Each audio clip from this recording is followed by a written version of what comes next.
Alright, welcome back to We Play Games. I'm Walker, and here we are about to begin our SpellForce Conquest of Io campaign as the Necromancer of Draycott. So we're going to be playing with the Necromancer. This is a 4X strategy, tactical, combat, role-playing game.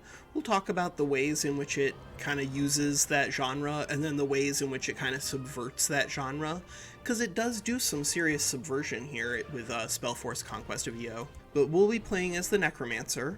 You can also play as the Artificer and the Alchemist, or a custom mage and design your own crafting in primary school. But I like Necromancers. They're cool. And as I mentioned, we're going to be playing on Draycott. So as far as I can tell, the story is going to be largely the same across the different maps, but the different maps really are different in terms of the difficulty, both in terms of the enemies on the world, as well as the relative availability of resources. But I like Draycott. I like winter-themed things, especially when it's winter in the Northern Hemisphere. And I like playing in a map which highlights dwarves. I think dwarves are cool. But if you want to play with a whole lot of orcs, you can, or with the undead. But we're going to be playing with Draycott, and we're going to be playing on Impossible. It's okay if we die here, because we are going to be playing on Impossible, but I have played a little bit, and I feel pretty confident that even if we can't win on Impossible, I'm sure we can cause a lot of problems for the AI, and I think it's not impossible that we can win on Impossible. So we'll see. So one thing I really like about SpellForce is the writing. I think that it does a great job of kind of framing the world for us, but if you don't care about the story, then if you see this image in the video, just scrub ahead. But I'm going to do dramatic readings of it because I think the writing's fun, and I like it when a campaign has good writing. And I do think that this game definitely is campaign focused because the story is like really important to the outcome of the game. So here we are, playing as the Necromancer of Draycott, and we have our first story panel. When a message from your master told you he had discovered a way to channel the Allfire and urged you to come to his tower, you quickly gathered your entourage and set out. The letter contained little more than his note and a small flute, exquisitely carved and bearing your master's sigil. He seemed to fear running afoul of the circle of mages, the most powerful covenant of magic users on Io. His tower, now before you, bears signs of a terrible battle having raged there. We'll go to the tower immediately. So one thing that is immediately different about this game in regards to other 4X games is that A, the maps are mostly set, so we know that here in Draycott we're going to start here as the Necromancer. Some of the spawns around it are semi-random, but there's another really important difference between this and other 4X games. We only ever have the Master's Tower. We'll have an apprentice and some other apprentices later who can set up secondary shops and lodges on the map, but our tower is our tower, and if you lose it, you lose the game. So be careful, defend it well if you end up in war with a circle mage. Alright, so let's progress to the tower. The corpses and debris marking the fight inside the great hall of your master's tower fill you with grief for him. Instinctively, your hands go to the flute he sent you with his letter. You trace the fine carvings with your fingers, and memories of your time here flood your mind. Suddenly, the flute seems to hum and vibrate, and a small sound emanates from it. Examine the flute. The sound morphs into a flute melody, and with it, shadowy images slowly begin to appear across the hall. Figures take form, becoming more solid, and taking the shape of two groups facing each other, weapons drawn. You see your old master leading one of the groups. This must be the battle for the tower. So we could revisit the battle, but I'm going to do my own combat tutorial for you guys when we get to it in the campaign. So we're going to say I already know what happened. But if you want to play it out on your own, you can. It's a fun little demonstration with some high-level units, so you can get excited about that. But I like the battles with the low-level units too. Impressions of the fighting still play on your mind as you slowly walk up the dented stairway. The tower, damaged and deserted, still retains your master's presence somehow, willing you onward. Whatever happened here will not be forgotten. You are sure there is more to discover. Your master was always adept at hiding his secrets, but you are determined to uncover them. So we are going to set up in the tower. You take stock. The entry hall's golden chandelier has been stolen, and its soft carpets are gone. Your master's tower was not just attacked, but also robbed, it appears. On closer inspection, there are several tracks out of the tower. Traces of torn fabrics and dropped cutlery lead to a goblin camp not far from here. we're going to go to the goblin camp and find the thieves. Alright, so here you can see this is the limit of our domain. Every mage tower is going to have control over the areas immediately around it, but as we grow our mage tower through our mastery of Allfire, we will be able to project power even further away from us. So that's going to be really good as we grow. But at the beginning of the game, we have this small little tower. We're going to go ahead and open the tower, and we're going to build a room. In this case, we're going to build the Necromancer's Crypt, but if you're playing the other factions, you build whatever they have. You could potentially save up your gold and build a workshop, but it's very slow and I do not recommend it. And then you also have your inventory, but don't sell your starting stuff. We're going to need that pretty soon. In the meantime, we do have our troops here, and we could go to this dwarven windweed, which would increase our movement speed, let us potentially hit that, come back. I think that's probably worth it, because if we can get this mana this turn, I'd like to, but that is going to be expensive in terms of movement. So we're going to move over to here, replenish our movement points, and then attack the goblin camp. From the camp, you make out the loud and obnoxious squabbling of goblins. It appears they are fighting over loot from the tower, screaming at each other at the top of their lungs. We're going to go ahead and ambush them.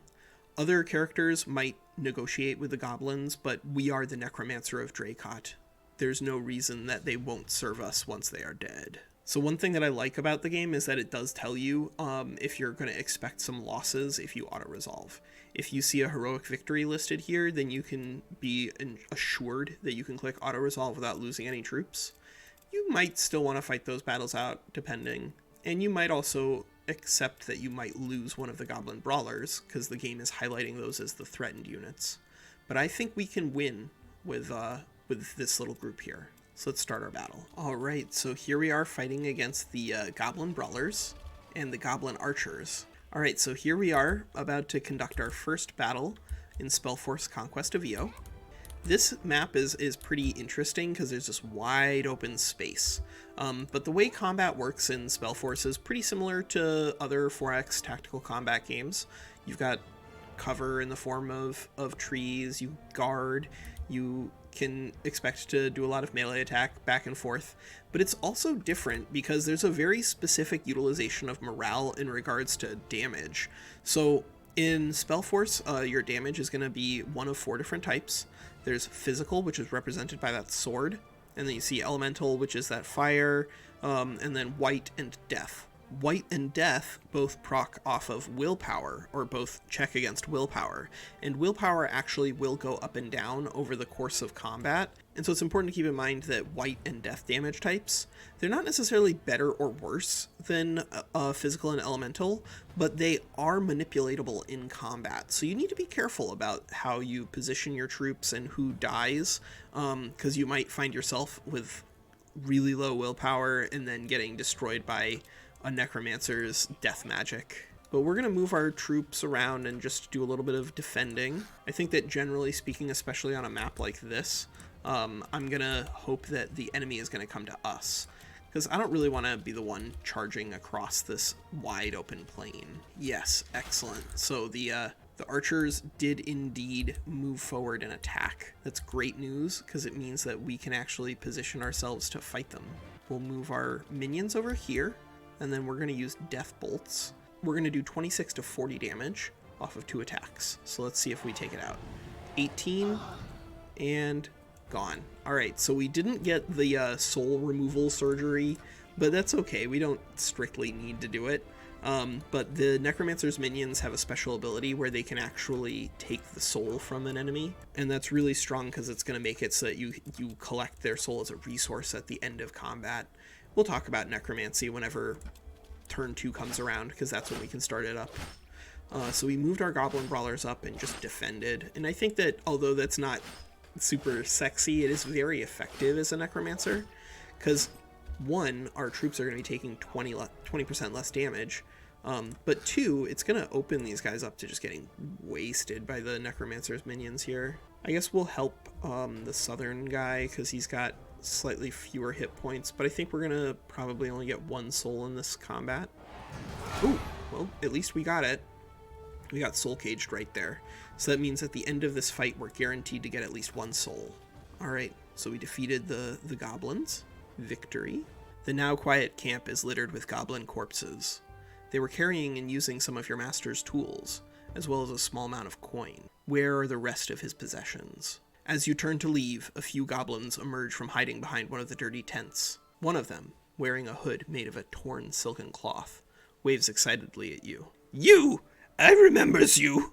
One of Master's pupils, yes. We serves Master, not like these chagrak here. He spits at the dead goblins emphatically. Bowing, he adds, We serves you now, yes. You gives us shiny things. We fights for you. Shows you where more Master's things is. So we will encourage these goblins to show us where the rest of our money is. The goblins point to 2 stacks of chests and sacks not far from where you stand. Let's go collect those. Alright, so we've won that battle, and that's going to do a couple of things for us. One, it's going to give us control of this goblin camp, which means that we can go ahead and hire a goblin archer. If you're playing as a different character, we might want to pick up the goblin shaman, because the goblin shaman powers up the strength of the goblin characters in the same party. 2 extra willpower and 2 extra damage on all goblin characters is a really big deal. And of course, healing spores is really sweet if you have mortal units, but necromancers, we have no use for mortal units. So we're just going to start with maybe a goblin archer here. But as another result of that battle, our goblin brawlers have actually gained a level. So we're going to go ahead and level up our armor for the goblin brawlers here and our willpower for the goblin brawlers here. So it's random, but it's drawing from a specific pool. And so that's pretty helpful because you can plan your goblin brawlers out to be tankier. And that's generally speaking what they're going to do. And now, because we picked up the windweed, we can actually split our stack up and send our minions up here to pick that money up. And then we'll send one of our goblin brawlers over there and one over here. And we're just going to try to keep our stacks away from these because they could easily kill us. And what we're trying to do is we're picking up stuff on the map, and now we can actually do a turn 1 workshop. You can't always do a turn 1 workshop. Don't expect yourself to get it 100% of the time, but depending on what sort of resources spawn on the map and where, it is doable. We're also trying to stay away from these snow leopards. They're tier 2 units and there's 3 of them. They're at 75 hit points. Our troops would get absolutely dumpstered if they tried to fight the snow leopards. We'll come back for them. Level 2 means that we could get better souls from fighting them, so we are going to want to pick them up eventually. But I think that's a good turn 1. Anytime you get to build a workshop on turn 1, you should be excited. You wander the old familiar rooms of the tower, lost in memories of your time here as an apprentice. The place was clearly searched through before the goblins ransacked it. Your master's crafting room has been depleted, most of the other chambers ravaged. Whoever did this left no stone unturned. We're going to go to the library. Buried beneath a toppled bookcase in your master's gutted library, you find his old grimoire. Reverently, you open the heavy tome. Many of its beautifully illustrated pages have been torn out, but you still see bits and pieces of your master's illegible script. He was always secretive about his arcane research, often writing in code. We'll try to decipher the grimoire. You look for the first spells he taught you, carefully flipping the large pages to one of the bookmarks attached to the spine. You can indeed make out some of the basics. Others you can almost decipher. This needs further study. You gaze around the room, imagining a treasure trove of arcane knowledge hidden amongst the scattered scrolls and torn books. A lifetime of magical study at your disposal. I will not leave until I have recovered my master's knowledge. And we're also going to get 10 research for doing this. So now we've opened up our grimoire. The grimoire is sort of like your spell book. We're supposed to craft 4 undead, but we also should select something to research. In this case, we're going to research aid first, because our necromantic creations can't actually heal themselves. They are dead, right? They do not naturally regenerate. But with aid, we can use our dark magics to heal those creatures. And so picking up aid early, I think, is a pretty good idea. We're also going to bring our troops back to the tower. And then we're going to go ahead and make our first necromantic creation. So here in SpellForce Conquest of EO, crafting is actually dependent on your type. So there's necromantic crafting, alchemical crafting, and artificy. Artificy, as an artificer, you can build these glyphs, and those glyphs can modify your creatures in powerful ways. As an alchemist, you can make single-use spells. Those are also really strong.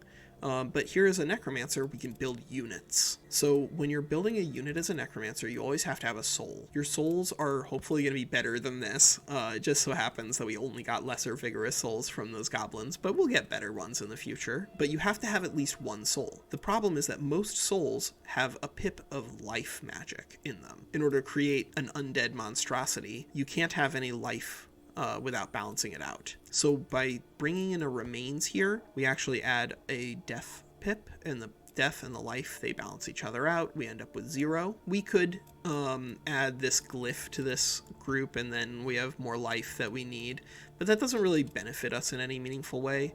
And I don't mind having a basic ghoul in our group, because we might turn it into a harvester or something. We'll find out. The ghouls are really critical. Ghouls have this Undertaker ability, which gives us remains as additional loot after each one battle. And you note that remains here, at least with what we drew, is the only thing that we start with that has death magic on it, and therefore is the only way that we can actually continue our necromantic crafting. So don't sleep on ghouls. Make sure that you have those as necromancers. They're really critical for your ability to create monstrosities. So we've set up our first ghoul. In the future, there are going to be ways for us to create different creatures. Like if we had 3 arcane, then we could create an undead mage. But of course here, that 3 arcane is going to come with an extra pip of life, and so we can't craft it that way. But maybe we could craft it this way if we had a remains. We'll see. But your souls can also have nice little bonuses on them that add permanent bonuses to the creatures that you create that way. And that's sort of part of the strategy as a necromancer here. I think I'm going to call that the first episode for the Necromancer of Draycott, but I'm really excited to be sharing this game with you guys because I really do think that it's a lot of fun. It does a lot of things differently from another 4X game like Age of Wonders or Endless Legend, but I think it's really fun, and I really love the campaign that they've written, and so I'm really excited to be playing this with you guys. And if you have any questions about the mechanics of the game, just post them in the comments. I'm happy to go over them, and even do dedicated videos if there is a demand for it.